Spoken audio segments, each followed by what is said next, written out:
Guardiola silences his critics yesterday, sending Manchester City into the FA Cup semi-finals. Absolutely buzzing. Come on, City, just look what it means to him. Absolutely over the moon for the guy. But yesterday, I was one of those critics. But I mean, some of the criticism that Pep Guardiola has received this season has been an absolute joke. And points were proven yesterday. And points that I wasn't expecting to be proven, in all honesty. The likes of Bernardo Silva, İlkay Gundogan. Yesterday, I was openly criticising Pep Guardiola's decision to play those two in the same starting 11 once again, with Kevin De Bruyne as well, the ageing Kevin De Bruyne, and all three of them, played out of their skins yesterday and were absolutely brilliant, I thought, in that Manchester City midfield. And just look at the match stats.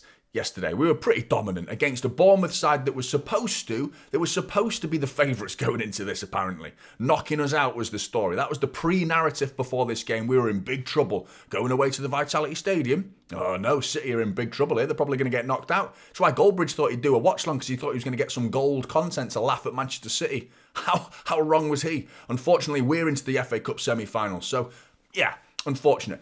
The stats are fantastic from Manchester City, domination, but what's amazing, and I'm not showing it you here, is the fact that in the second half, we conceded 0.00 XG against a Bournemouth side that have been putting teams to the sword throughout this season, and it's been a very good season for Bournemouth, but yesterday Manchester City showed who the real big dogs in this Premier League side are, and in this league right now, Manchester City are not showing what they're actually capable of, but yesterday in that second half, we turned the afterburners on yesterday, and we were brilliant in that second half, and we really showed what we are actually capable of, and it was the same players that we've been lambasting all season, Bernardo Silva, İlkay Gundogan and Kevin De Bruyne. I thought all three of them in the second half were brilliant yesterday. So let's get into the player rating, starting with Ederson.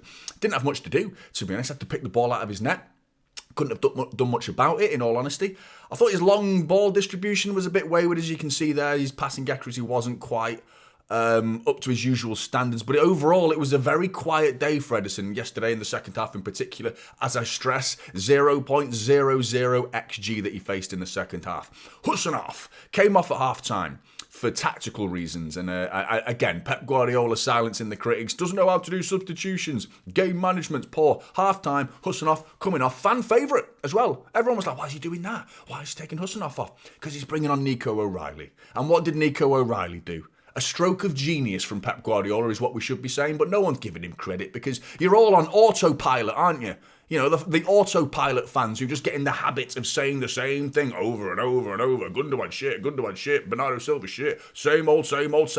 Change the tune. Let's change the tune. Let's support the team when they're doing well. They did really well yesterday. Get behind them. Say something nice, Come out from underneath your rocks. Say something nice.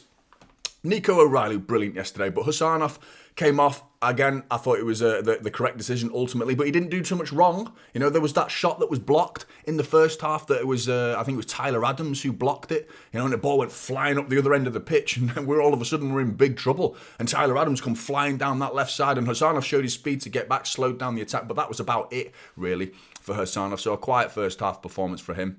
Guardiola moved into centre-back in the second half to accommodate Nico O'Reilly. Thankfully, as the 0.00 XG suggests, wasn't tested. He just wasn't tested at all in that second half in his centre-back position, where I thought maybe we'd get to see what he's actually capable of in centre-back. I still think he can do it, but yesterday wasn't proof either way, in all honesty. His passing was a little wayward. Again, another one in the back line that's passing wasn't quite at the best. And I thought Husanov in the first half was all right, but Guardiola passing accuracy wasn't his greatest yesterday. But he did win some important aerial duels at the end of the game that I thought was really important for Manchester City in that second half when Bournemouth started to throw the ball. They were just lumping it forward, really, weren't they? Diaz, similar to Guardiola, again, wasn't tested, but there wasn't this unusually low passing accuracy from our back line, which I was surprised at, but I did think he led the line very well. Again, final 10 minutes, Bournemouth just lumping it forward, and he dealt with it similar to Guardiola, which again was very much appreciated. Nunes, so frustrating that I can't give him a higher score because one incredibly costly mistake has damaged his score badly. But other than that, he was superb, I thought he was absolutely superb. Look at the numbers, mate. 8 out of 12 ground duels, 5 out of 7 aerial duels, 3 tackles, 4 clearances. the best passing accuracy in the back line for anyone who played 90 minutes of football yesterday. Nobody dribbled past him, and that's Semenyo. Their best player yesterday was going up against Núñez. Couldn't get past him. I thought he was brilliant, apart from the one moment where he wasn't, and he was catastrophic, and he gave a suicidal ball across the goal, across the pitch, gave it away, 1-0 Bournemouth. I'm sorry, Núñez, you just can't afford to do that. If you just eradicate these little moments from your game, you're talking about a quality right-back performance yesterday, where he would be absolutely nailed on to be our number one right-back going forward for the rest of the season until we get a proper right-back in. So frustrating from Núñez yesterday. Nico O'Reilly, what an impact. What an impact it was yesterday. 2 assists, bags himself man of the match as a result of that. I was actually impressed by his overall attacking and defensive contributions yesterday, because I thought there was a decent balance to his game yesterday that was really, really impressive. And I mean, this lad is single-handedly dragging us through the FA Cup. Before it was like, well, it was only Plymouth. You know, I thought he played really well against Leyton Orient, but it's only Leyton Orient. Well, yesterday, this is the Bournemouth side that was supposed to be favourites yesterday, and he ran them ragged down that left-hand side. You know, yesterday getting himself 2 assists with the intelligence to know Marmoush is going round behind him and to flick it to him. That's a sensational ball. The vision to see Haaland coming from a late run at the back post like that, but to get the pass right while running at full speed like that is an underrated and underappreciated skill in football. You know, just ask Doku how easy it is. Ask Savinho how easy it is to run at full speed and then get your cross right in the same breath. Not easy, and he did it exactly right yesterday, Nico O'Reilly. What a player. You know, we've got 2 amazing left-back options now with Nico O'Reilly, Guardiola. I'd be happy with either of them playing. And yeah, great news. I'd like to see Nico O'Reilly getting involved in midfield possibly going forward for the rest of the season as well, because I think he's got the attributes to do a lot of things in this starting 11 for Manchester City. Gundo, I thought he played really well. I know some people disagree with that. Couldn't give 2 shits. I thought he kept things ticking really well. Pulled some strings very well. I thought he was close to everything that was positive for Manchester City yesterday. I thought he was involved. He was at the heart of most things that were positive, I felt like, yesterday. And I thought he hit the post as well, which was unlucky not to get himself a goal in that situation. And I actually think he's been playing well for a few months now, Gundogan. Not hitting the heights. I don't think he's been an 8 or 9 out of 10 player for ever, all season, really. But I do think he's been very steady at that 7 out of 10 sort of ballpark. You know, I think he's been steadily keeping things going in that midfield. And I do think people, again, autopilot fans, that's what we need to be known as now, aren't we? The people who just can't change their tune, you know, and I think they need to with Gundogan, because I thought he played really well yesterday. Kovacic, again, I thought he played really well alongside Gundogan. I thought, as the numbers suggest there, you can see with 4 tackles, 6 out of 8 ground duels, he offered more physicality than creativity compared to Gundogan yesterday. And again, I think that the 2 just complemented each other really, really well. And they both came off at the same time. I think it was about the 83rd minute. Knackered. They'd worked their socks off through that game. And it was a really dogged game yesterday. If I remind you of the match stats, I've got them here in front of you. The amount of fouls that were happening in that game. 12 fouls City committed and 14 fouls for Bournemouth, which suggests it was a very physical, dogged game yesterday. But then you're like, well, where are the tackles coming from? Before I show you where the tackles come from, I need to remind you that Nico G and McAtee, they came on for that midfield heart transplant that we needed in the 83rd minute. But I'm not going to be grading players for 7 minutes of football. I don't do it anything under 10 because I don't think it's warranted, unless something major happened, of course, but it didn't really. I thought Nico G did some winning a few important aerial duels. McAtee probably should have scored. He got himself booked as well with a scything down a Bournemouth player, which was a tactical yellow card that we needed, to be honest, so I'm not really knocking him for that. But yeah, where did those tackles come from with all the fouls in the game that were going on? Well, Kevin De Bruyne, mate. First half, I thought he struggled to make an impact yesterday, but I mean, a huge, huge improvement in that second half. What impressed me most, though, is his work rate. As you can see, he worked his socks off. 7 out of 10 ground duels he won. I mean, this is Kevin De Bruyne with 6 tackles to his name. Kevin De Bruyne. 6 tackles from Kevin De Bruyne. Who was that version of Kevin De Bruyne we saw yesterday? He was sensational in that second half yesterday, and I didn't do him enough credit in that watch along yesterday, because I thought I was talking about him in a positive light in the second half, but having watched the game back now in the second half, contribution defensively with the 6 tackles, brilliant. Really good to see it. I mean, FA Cup performances have been really good from Kevin De Bruyne this season. It's almost like he's got a point to prove and he's not quite got enough FA Cup medals in his trophy cabinet, and he wants one more before he goes, or at least before he winds down his career, let's say. Bernardo Silva, same again, unreal work rate, unreal. Proving a point, rolling back the years, 6 tackles, same as Kevin De Bruyne. 7 out of 8 ground duels he won. He was dogged, mate. He worked. Passing's a little wayward. I think he needs to work on that. Yesterday's performance wasn't great in terms of his actual distribution, but the work rate in that midfield was brilliant from Bernardo Silva yesterday. It was tenacity personified yesterday. It really was. Rolling back the years, Bernardo Silva. So give him some credit. The guy deserves it. When you play well, give him credit. If they play badly, criticise all you want. But if they play well, stop going quiet. Give him some credit because they deserve it, these players. Foden, I don't think he deserved that much credit yesterday, unfortunately. I thought he was smothered out of the game. I thought he was very ineffective, unfortunately, which is a shame.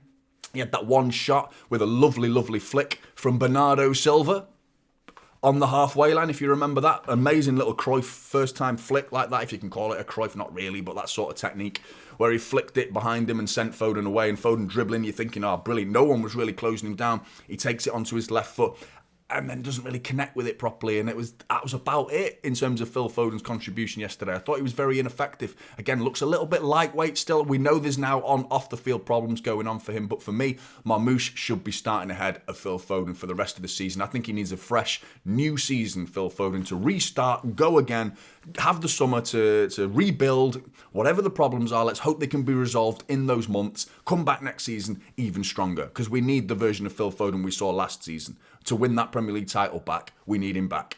We absolutely do. Grealish, I thought it was the perfect player to bring on for that 2-1 winning scenario yesterday. Came on, held the ball, just like you're not getting it. Give it Grealish and it'll stick like glue. It wasn't going anywhere. He kept City in Bournemouth's half. Brilliant, brilliant ball retention from Jack Grealish yesterday. Not ideal when we need a goal, though, to be honest, because the amount of times he got into situations and just weaved his way into these moments where you're like, go on, have a shot. Little opening appeared between 2 defenders. Shoot. No, decides not to. Another opening appears. Nope, decides not to have a shot. Like, have a shot, mate. Just have a shot. It's like he's scared of rejection. He's scared of missing. He's worried about the criticism he'll get if he misses. No, mate, you miss 100% of the shots that you don't take. You have to take a shot once in a while, He's lost his belief at finishing for me, but his actual contribution to the game and what was needed yesterday was absolutely spot on, I thought, from Jack Grealish yesterday. But the ball retention, brilliant, really, really, that's where it stood out for me. So I thought it was a good substitute performance from Jack Grealish yesterday. Marmoush scored the winner. A little fortunate that it went in my opinion, because I thought Kepa should have saved that. But he did nearly get himself a second, winning an aerial duel where he nearly nodded it down into that near post. Beating Kepa for a second time would have been sweet and would have killed the game off and would have been nice, relaxing final 5-10 minutes of the game for Manchester City fans. But we still got the job done, and Marmoush was heavily, heavily involved in that job being done by him scoring the goal moments after coming onto the pitch, which is brilliant. Like I said before, I think he should be starting ahead of Foden now, because I think I want to see more. He's got that drive. He's got a bit more hunger to his game at the minute. He's got a bigger point to prove being a new player as well. And he's not struggling with anything off the field. And if Foden is, then I'm sorry, mate. That's just life. Unfortunately, there's a player waiting who's ready, raring to go there in Marmoush. So I think we should be playing him a little bit more now. Haaland. Yeah, not his greatest day, was it? Not his greatest day. First thing first, right, I hope the injury isn't too bad, because he was pictured like in a cast, wasn't he? Well, not in a cast, one of those temporary casts, like strapped up, basically, wasn't he, coming out of the Vitality Stadium? Not a good look. Doesn't look like he's going to be fit for Leicester, and probably not for the Manchester derby.